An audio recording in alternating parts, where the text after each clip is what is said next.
Welcome to another episode of the Five Senses webcast. I'm your host, Robert Zinni, and today it is my honor interviewing Alan Dean Foster, who was not only my first recurring guest, but also my first guest that was ever on this show. And it's been a year, and there's some things to talk about. So, Alan, thank you for coming on the show. My pleasure again. How has this last year been treated you? Because I haven't seen you once since the pandemic started. Well, most people don't see me. That's what happens when you're a writer or a painter. You kind of hole up for your whole life. And people say, "How are you handling social distancing?" And I say, "I've been social distancing my whole life." The only time I don't social distance, or when I do social, well, go to the grocery store or the bank, but I work at home in my study, so I don't have any problem. Nothing changed, basically, for me. We've been very fortunate in that respect. Nice. That's great. And so you have this monthly column in Five Senses, and I wanted our viewers, before we get into any sci-fi thing, where did that come about, and how do you get inspiration for your monthly columns? Well, the original editor-publisher of Five Senses got in touch with me, and he said, starting this magazine, it's about art and science primarily, would you be interested in doing a monthly column for us? And I thought, well, I have this book to finish, and I don't really want to do something on a schedule. But he was a nice young fella. So I said, what do you want me to write about? And he said, well, within the general parameters of the magazine, anything you want. I thought, well, I can do that. How much do you need? How many words? And he told me, about 700-800 words per column. And I thought, well, I can do that. I said, what do you pay? He told me. I said, well, we just forget about that for now anyway. And I ended up doing it, and I just finished my 100th column for the magazine. Congrats. Hopefully we'll put them all together in a book, and people who want to read them from 6 or 7 or 8 years ago who didn't have access to the magazine will be able to get them all in one place. Nice. But that's a new project. Okay, that seems like it would be a great anthology from your other works you've done over the years. Well, I've done several nonfiction books, and this will be another nonfiction book, and it shows a different side of my writing, I think, and perhaps a different side of me, I don't know. Mm-hmm. But because the columns are as concise as they are, it will be like candy, and people will have the book, and they'll pick it up, and they'll read 1 or 2 columns and put it down, and it's not like War and Peace, where the chapters are longer than some books. And it'll be a fun, easy book for people, and I think they'll enjoy it, because a lot of the columns are not particularly time constrained. Mm-hmm. They deal with subjects that don't have to be fitted within a particular period. So, since the last time you came on, especially the first interview we did, I feel like you schooled me on a lot of things, what a science fiction writer is, but also you kind of opened my mind to not only the imagination it should go into the projects, but you're always doing future projections of how the future will go to. So, I'm really interested to see, have you had or gained any inspiration through this last year dealing with the pandemic? Actually, no. A lot of other people have written pandemic-oriented stories. Mm-hmm. They wrote them before the current pandemic, and I'm sure they'll write them before the next pandemic. But I don't generally write dystopian stories. Mm-hmm. My stories tend to be upbeat and encouraging. And if you're writing about tens of thousands of people dying, it's not that kind of a tale. So I leave that to other people. I thought about it. Mm-hmm. You can't look at something in the daily news and not think about it as possible impetus for a new story. But I just didn't see anything I wanted to do. The fact is that when you're reading about that every day, in reality, it's not something I want to translate into fiction. And we have books. We had books like that before the pandemic. Mm-hmm. Several of which were made into films. But it's not my kind of thing. I read the news every day. I read newspapers from around the world. I read The Economist. I get a lot of ideas out of daily news, but not that one. Okay. I'll leave that to others. That's safe. So what have you been doing in the meantime? Well, for years I had people would ask various questions at conventions and other places and say, well, when you were working on the book adaptation of Alien, what was it like doing this scene? Or when you were doing the book adaptation of The Thing, How did you handle the ending? It's different from the movie. And I happily answer the questions over and over again. And it occurred to me that people are actually interested in this. And maybe it would be a good idea to get them all down in book form so that when I'm not around to answer the questions, people can pick up the book and find out the answer to their questions. So I have a book coming out later this month, hopefully, from Centipede Press called The Director Should Have Shot You, which lists all of everything I could remember because I didn't make notes, because nobody thinks of their life as history. Even though if you live long enough, you become history. Everything I could remember about everything from doing the book adaptation of Star Wars, the original one, to The Force Awakens, a more recent Star Wars film, to a lot of other film, and mostly film, but some TV projects as well. And there will be illustrations where I get to be nice and snarky about the terrible science in Hollywood science fiction films and plotting, but it's not that type of a book. It's just my reminiscences of doing that particular subgenre. So hopefully it will be out later this month. I've seen the illustrations. I've done the proofs for the book, so it's very close to publication. And I imagine it'll be available on Amazon, but certainly be available other places as well. Excellent. So there's that. Okay. And I've done some short fiction, and of course the column for the magazine. And about a year ago, I started writing orchestral music. Oh, really? Yes. Okay, because the last time you came on, you told me that and is it the Icelandic or Norwegian heavy metal band that you like? Sorry. Oh, Nightwish. Nightwish, yeah. Yeah, my two favorite kinds of music are symphonic, classical music, and heavy metal. And about the time we talked, just before that, I had discovered that there actually is a genre of music called symphonic metal, which combines aspects of both.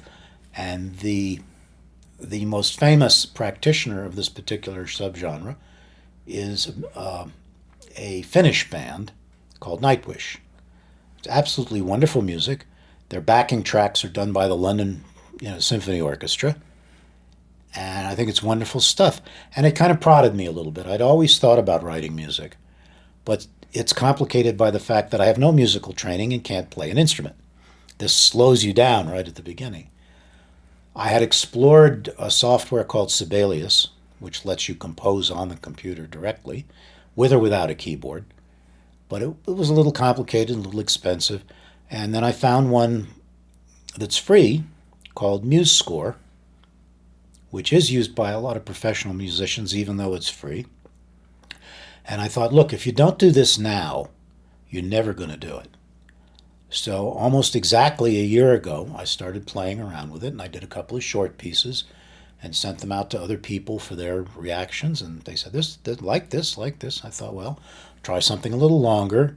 So I did that. And then I wrote a suite of impressions of the band members of Nightwish for orchestra. 1.5, 2 minutes impressions of each performer in the band. And then I thought, well, if you're not going to tackle a symphony now, you're never going to do it. So I just finished my fourth symphony. And they're all MP3s.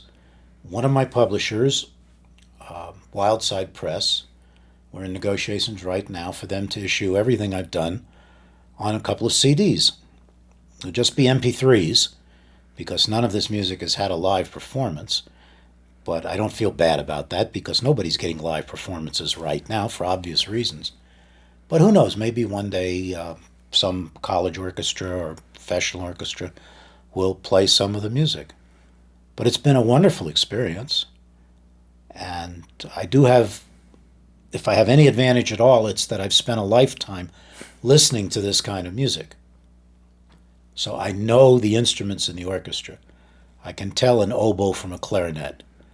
And I have some idea in my head of what I want each thing to sound like. So instead of plunking everything out on a piano and writing down a piano score and then orchestrating it, everything I do is orchestrated from the beginning. If I don't like it the way it sounds in the flutes, then I might move it to the bassoon. I don't know. But it's just an enormous amount of fun. And the people who've heard several of these pieces, like it. So that's better than, or they're being very polite. I don't know. You never can tell. Mm-mm. But I like it, and I feel a sense of accomplishment. and it all fits in with the saying by Erasmus that I've lived most of my life by, which is to stop learning is to start to die. That is very true. So, so I go forward with it, and we'll see what happens. If anything happens with it, that'd be great. If nothing happens with it, well, I've had a lot of fun with it, and people can buy some MP3 CDs and criticize it all they like. Right. Well, I'll be one of those people that want to listen to it. And that's interesting how you transitioned to writing music. So if you could like describe the style or the themes that you're composing right now, what do they like represent about you? It's funny, I don't write programmatic music. You would think that would be obvious, that I would say, well, I'm going to write music that tells this story. But I don't. It's just non-programmatic orchestral music. It's what I hear in my head. I'll get an idea for a tune. I'll get an idea for a melody. I'll get an idea for a rhythm. In my head, it might sound like it works for the timpani, or I need strings here. And as I've been learning, I've learned things like articulations and how to make how to make an instrument sound a different way. So it's been a learning process all along. I did write one symphonic poem to accompany a novel of mine called Madrenga, which I don't know if it had come out the last time we spoke, but it's a fantasy novel from Wordfire Press. And as I was writing it, I did have some musical ideas in my head, and I thought, well, it would be fun to put those down so that people would have something. It's 12 minutes long. People would have something to play in the background maybe when they're reading certain parts of the book. But it's not a program in the sense that this theme represents this character or this sequence represents this sequence in the book. They're all, again, impressions.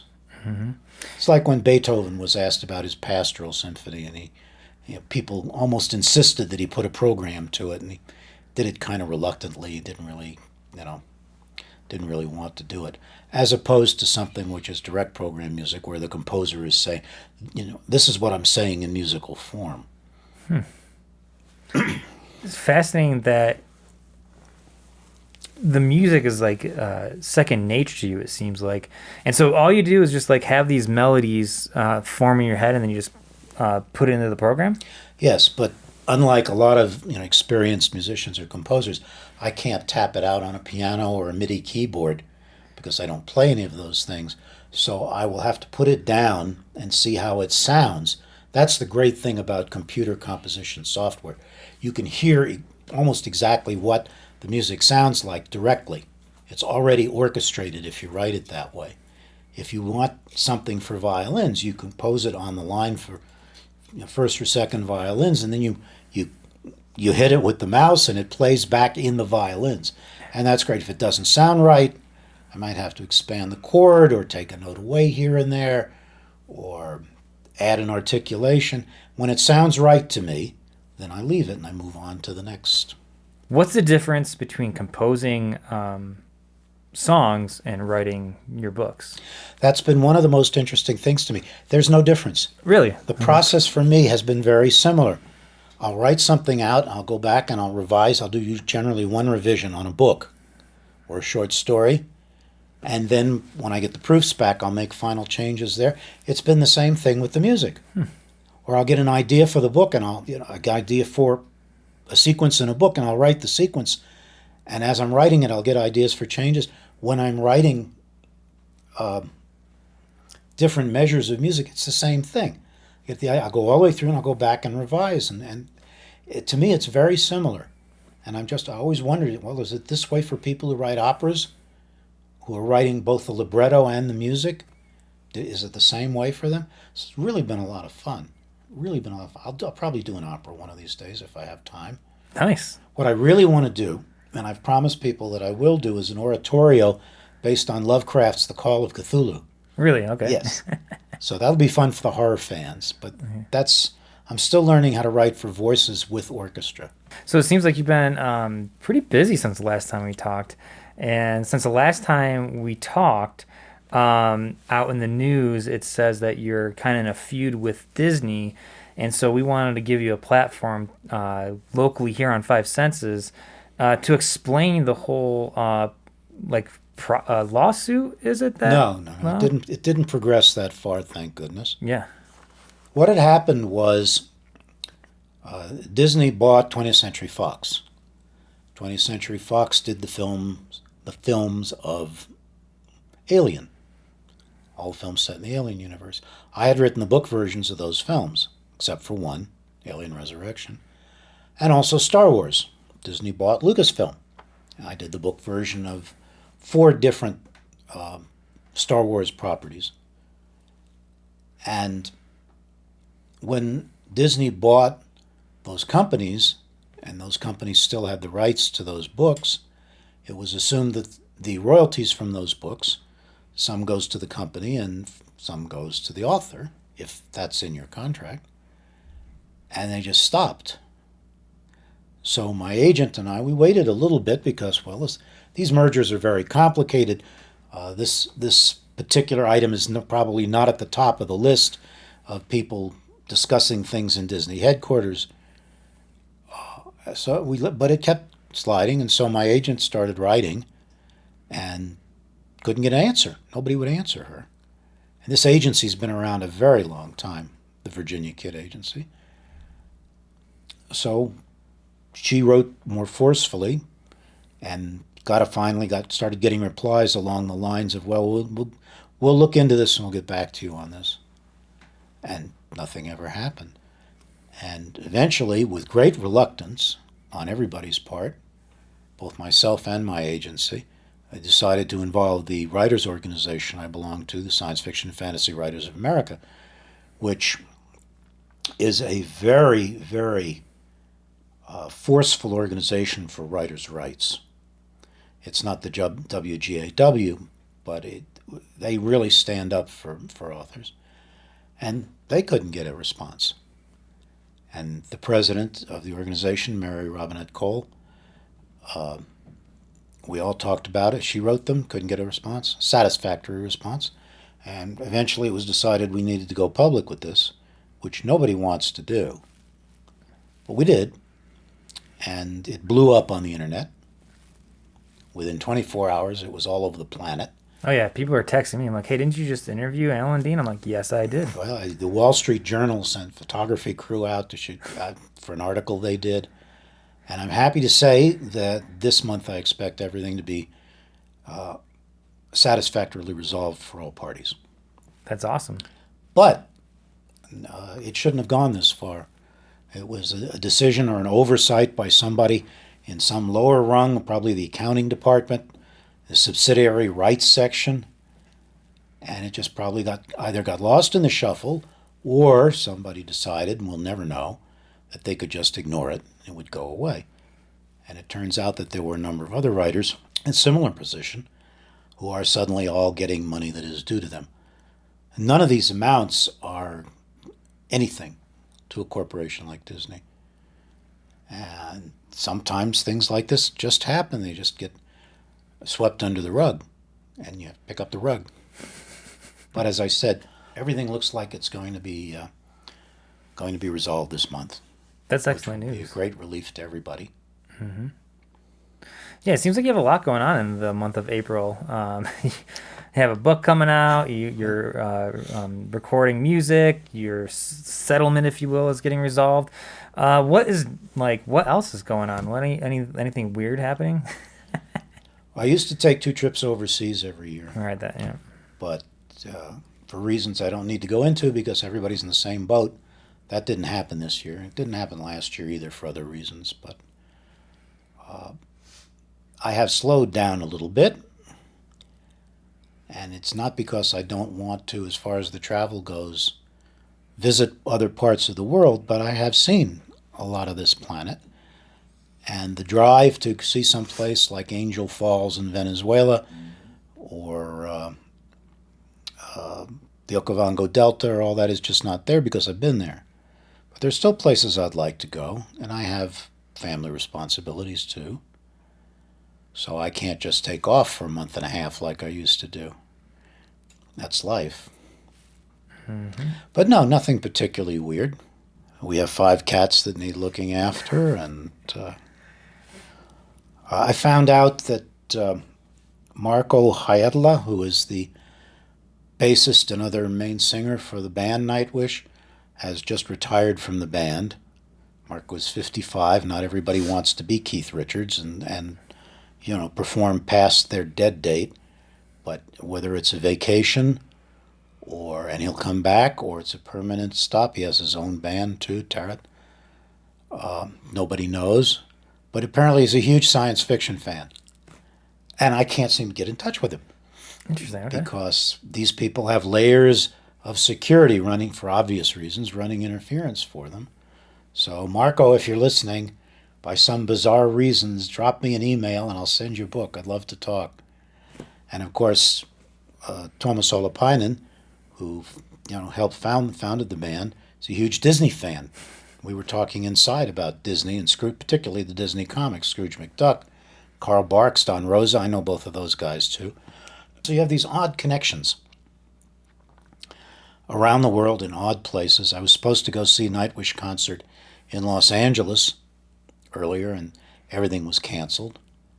So who knows? Maybe in the future, and we'll see. Let's put it out there. Let's put some good energy out there. It's odd. I did a series of books called Spell Singer, fantasy books about a young musician, and they were apparently a particular favorite of Ronnie James Dio. At least he told me. And I, among other things, saw an interview with Ronnie on Swedish television years ago where he actually mentioned the books. That's why it came to my notice. Well, the lead singer of Nightwish, Floor Jansen, is married to the drummer of a band called Sabaton, Hannes Vandal, who's Swedish.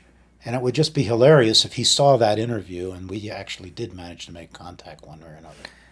That'd be great. But, you have these narrow connections that nobody anticipates in these odd places. So we'll see. I keep plugging away and keep hoping, and hopefully I'll get to a Nightwish concert one of these days. Or a Sabaton concert. I'm happy to go to. I love metal. And we just don't. We don't get a lot of metal here in Prescott. No, we do not. I can't imagine why with our youthful demographic. But there's so much wonderful music out there that nobody would have heard of if not for YouTube. Right. And not for the internet. There is a Mongolian metal band called The Who, H-U. Fantastic stuff if you get a chance to listen to it. There's an amazing young teenage Russian singer named Diana Ankudinova. This stuff, you just would never hear of any of this stuff if not for YouTube. So I'm looking forward to seeing all these people if I get the opportunity. Right. And I think it's just a matter of time for that opportunity. So, Alan, we're running out of time, and thank you for sharing all that, and especially with the connections part, because when we've been developing this show and the TVD show, it just seems like a lot of people come together to help you go to the future with any endeavors you got. So you talked about what's coming up and everything else like that. My question to leave our show with is, if there's one thing that you've never written about, or one genre or theme that you haven't written about and you want to do, what would it be and why? I've written in a lot of different genres. Mm-hmm. Western, mystery, science fiction, fantasy, nonfiction. I have a poem coming out in the magazine of fantasy and science fiction.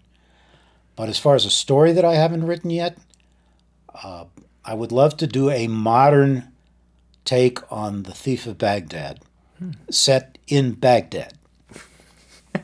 Okay. And I actually proposed this a number of years ago to one of my publishers. And things were more settled in Baghdad then. They've never been settled for a long time completely, but they were more settled. And we just couldn't settle on an approach that the publisher thought would be viable commercially. I said, look, it'll be modern fantasy, we'll do this, do that. But that hasn't eventuated. But that's something that would be a lot of fun to write. It would be different from the films, obviously. But I'd enjoy doing that. Cool. So there's that. Alan, thank you for joining us the second time. Sure. You have a lot of things coming up, and I hope we get to touch base with you maybe another year, maybe sooner. But for our listeners and viewers out there, Where can they find some of the music you've been producing, but also your book that's coming out? The Nightwish Suite is the only piece of music that's widely available currently. People can go to my Facebook page, Alan Dean Foster, and at least listen to the Nightwish Suite. So there's that. The book that details my history of doing movie novelizations and TV adaptations, The Director Should Have Shot You, is the title, and will be out from Centipede Press hopefully later this month. People can certainly write Centipede and find the actual publication date. I suspect it will be available through Amazon and the usual other book sources. The poem upcoming in the magazine of fantasy and science fiction, I don't know which issue, and several short stories scattered around, and of course my column in Five Senses. Well, thank you, Alan, for joining us. And for our viewers at home, this is Robert Zine from the Five Senses webcast. You can log on to 5ensesmag.com or find us on Twitter, Instagram, or Facebook.